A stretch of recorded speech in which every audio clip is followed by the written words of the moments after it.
Hello everyone, అందరూ ఎలా ఉన్నారండి? నేనైతే చాలా బాగున్నాను. ఇది వచ్చి సండే మార్నింగ్ వ్లాగ్ అనమాట. సో సో మార్నింగ్ రొటీన్ అండి. పాలు కాసుకోవడం అది. ఈరోజు అయితే వాటర్ ఏమీ నేను సోక్ చేసుకోలేదు, నైట్ కాఫ్ అది ఎక్కువ ఉండడం వల్ల. సో ఇక్కడైతే నేను పాలు కాసుకుంటున్నాను. పాలు ప్యాకెట్ చూడండి ఎలా చేశారో వాళ్ళు. అప్పటికి బాస్కెట్ పెట్టినా సరే కింద పడేసినట్టున్నాడు, అదేమో డస్ట్ అంటిపోయింది. సో నేనైతే దాన్ని వాష్ చేసుకుని మళ్ళీ కాసుకుంటున్నాను. సో పాలు కోసుకోవడం కూడా నాకు పెద్ద టాస్క్ అనిపిస్తుంది. సో అక్కడైతే నేను పాలు కాసుకుంటున్నాను, ఫ్యాట్లెస్ అండ్ ఫ్యాట్ రెండు వేరువేరుగా కాసుకుంటున్నాను. సో మార్నింగ్ బ్రేక్ఫాస్ట్ వచ్చేసి ఏం చేయాలని చాలాసేపు ఆలోచించాను. సో సండే కదా, స్పెషల్ ఏమి ఉండదు, ఎందుకంటే లంచ్ ఆబ్వియస్లీ సండే మనం నాన్ వెజ్ తింటాం కాబట్టి మనకి హెవీ అయిపోతుంది. So Sunday non veg compulsory అని అయితే అందరికీ తెలిసిందే. సో ఎవరికైనా బోర్ కొడితే వద్దనుకుంటారు, కానీ అలా నాకు తెలిసినంత వరకు 99% అందరూ సండే నాన్ వెజ్ తింటారు. సో అందుకే ఈరోజు నేను లైట్గా దోశలు వేసాను. నేను చట్నీ కూడా ఏం చేయలేదండి. సో పచ్చళ్ళు అయితే చాలా ఉన్నవి, నేను మా అమ్మ వాళ్ళ ఇంటికాడ నుంచి తెచ్చుకున్నాను. సో ఆ పచ్చళ్ళు ఉండడం వల్ల సో నాకైతే సేవ్ అయిపోయిందనమాట. సో నేనైతే మా అబ్బాయికి ఇక్కడ దోశలు వేసేసి మా హస్బెండ్కి కూడా దోశలు వేసేసి ఇచ్చేస్తున్నాను. సో అయితే ఏంటంటే నిన్న మేము వెళ్ళాం కదండి కాసాగ్రాండ్ అపార్ట్మెంట్స్, మీరు లాస్ట్ వ్లాగ్లో చూసుంటారు. సో మేమైతే తీసుకోమనే డిసైడ్ అయ్యాము, ఎందుకంటే మాకు ఆల్రెడీ ఒక హౌస్, ఇప్పుడు నేను ఉంటున్న హౌస్ కూడా మాది ఓన్ హౌసే. సో మా ఓన్ అపార్ట్మెంటే. మేము ఇక్కడే సెటిల్ అవుతామా చెన్నైలో అని అయితే లేదు, కానీ మా హస్బెండ్ వచ్చేసి పాస్ట్ 10 years నుండి చెన్నైలోనే వర్క్ చేస్తున్నారు.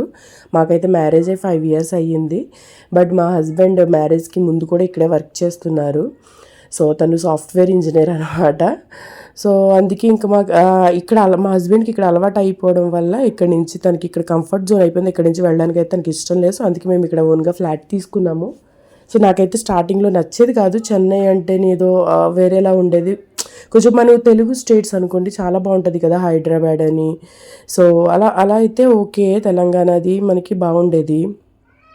సో కానీ నాకు ఉండే కొద్దీ ఏంటంటే చెన్నై కూడా చాలా బాగా అనిపిస్తుంది, ఎందుకంటే అలవాటు అయింది కదండి. ఇక్కడ నాకు లొకేషన్స్ అవనివ్వండి, ఇక్కడ నాకు ఏదైనా అవసరమైనా సరే నేను టక్కున వెళ్ళి నా పని నేను చేసుకోగలుగుతున్నాను. ఇక్కడ ఎక్కడైనా చేసుకోగలము, బట్ మనకి లాంగ్వేజ్ రాదు, మనకి ఏది ఏమిటో తెలియదు, ఏది ఎక్కడుందో తెలియదు.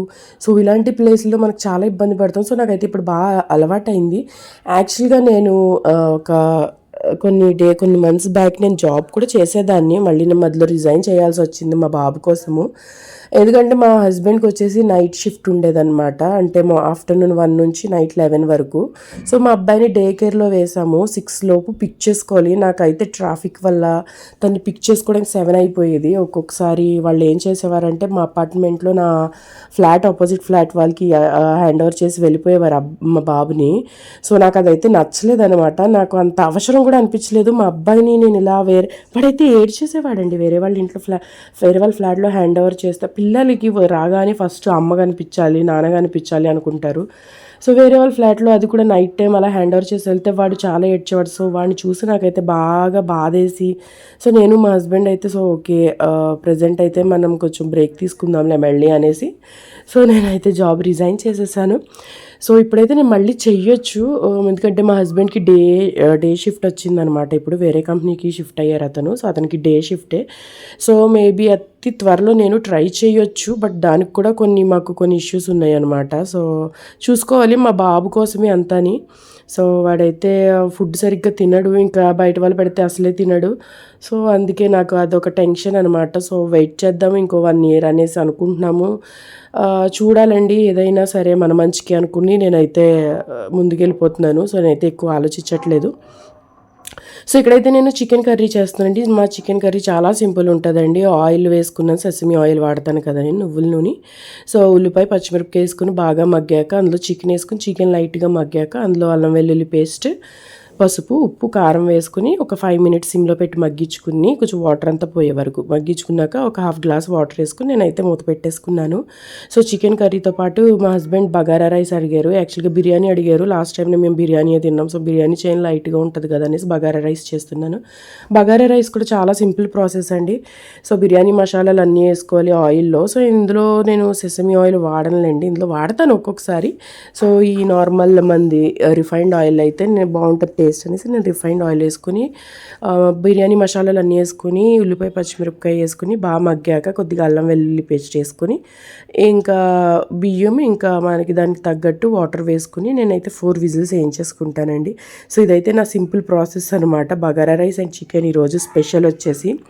సో డైలీ హెవీగా ఏం తింటాము అనిపిస్తుంది. హెవీ ఏమి ఉండదు, ఇంట్లో తినేవే, కానీ ఏంటో హెవీ అనిపిస్తుంది ఈ మధ్యన ఏం తిన్నా సరే కడుపుకి. సో అందుకే కాకపోతే సండే స్పెషల్, ఎందుకంటే మా హస్బెండ్ ఆఫీస్ ఒక్కొక్క రోజు వెళ్తారు, ఒక రోజు వెళ్ళరు. వెళ్ళినా లంచ్ బాక్స్ తీసుకుని వెళ్ళట్లేదు, సో లంచ్ స్కిప్ చేసేస్తున్నారు. సో చేసేదల్లా సాటర్డే సండేలే కదా అనేసి, సో ఇలా సండేలు అయితే మనం స్పెషల్ చేసుకోగలను. సాటర్డేలు అంటే మనకి నాన్ వెజ్ తినకూడదు కాబట్టి, సో సండే అయితే కొంచెం ఇలా నాన్ వెజ్లో స్పెషల్ చేసి పెడితే వాళ్ళు హ్యాపీ, మనము హ్యాపీ. సో ఇక్కడైతే నా చికెన్ ఆల్మోస్ట్ ఉడికిపోయిందండి. చికెన్ అయితే నేను ఆఫ్ చేసేసుకున్నాను. సో ఇక్కడైతే బగారా రైస్, అల్లం వెల్లుల్లి పేస్ట్ చేసుకుంటున్నాను. అల్లం వెల్లుల్లి పేస్ట్ నాకు దగ్గర లేదు, నేను చేసుకుంటాను. నేను 10,000% ఇంట్లోనే నేను చేసుకుంటాను. మా హస్బెండ్ని అల్లం వెల్లుల్లిపాయలు లేవు ఆర్డర్ పెట్టండి, అల్లం వెల్లుల్లి పేస్ట్ అనుకున్నంటే అల్లం వెల్లుల్లి పేస్ట్ ఆర్డర్ పెట్టారు. సో ఇంకేం చేయాలి తెలియక ఇంకా అదే యూస్ చేశానండి. మళ్ళీ అది వేస్ట్, మనీ వేస్ట్ అవుతుంది, అది తీసుకోవడం ఎందుకనేసి ఇంకా సో ప్రెజెంట్ అయితే అదే వేసాను. సో నేనైతే పొటాటో వేసుకుంటాను. మా హస్బెండ్కి పొటాటో వేస్తే చాలా అంటే చాలా ఇష్టం. అతనికి పొటాటో బాగా తింటారు ఇలాగా bagara rice, biryani. So Kolkata side వాళ్ళలాగా పొటాటో వేస్తే అతనికి భలే ఇష్టం అనమాట. ఒక పొటాటో నేను 4 పీసెస్ చేస్తాను, ఎంత పెద్దదైనా చిన్నదైనా సరే 4 పీసెస్ చేసి వేసేసుకుంటాను. సో ఎందుకంటే విజిల్స్ పెడతాం కాబట్టి అది ఫాస్ట్గానే బాయిల్ అయిపోతుంది. సో బియ్యం ఇంకా వాటర్ మనకి టేస్ట్కి సరిపడా సాల్ట్ కూడా వేసేసుకోవాలండి. వేసేసుకున్నాక అది మూత పెట్టుకుని నేనైతే 4 విజిల్స్ వేయించేసుకున్నాను. సో ఇదైతే మా లంచ్ అండి. ఈరోజు మేమందరం కూర్చొని తినేసాము ఒకేసారి. మా హస్బెండ్, నేను, మా అబ్బాయి కూడా ఈరోజు మాతో పాటే తినేసాడు. సో నాన్ వెజ్ అయితే వాడికి కంగారు వస్తుంది అనమాట. నేను తింటా వాడు తినేది ఏముండదు మళ్ళీని. సో మేమైతే ఇలా మా లంచ్ అయిపోయిందండి. లంచ్ అయ్యాక చాలాసేపు పడుకున్నాం మేము. సో ఇది వచ్చేసి ఈరోజు మార్నింగ్ వ్లాగ్ అండి, Sunday morning vlog. Please like చేయండి, కమెంట్, షేర్ చేయండి.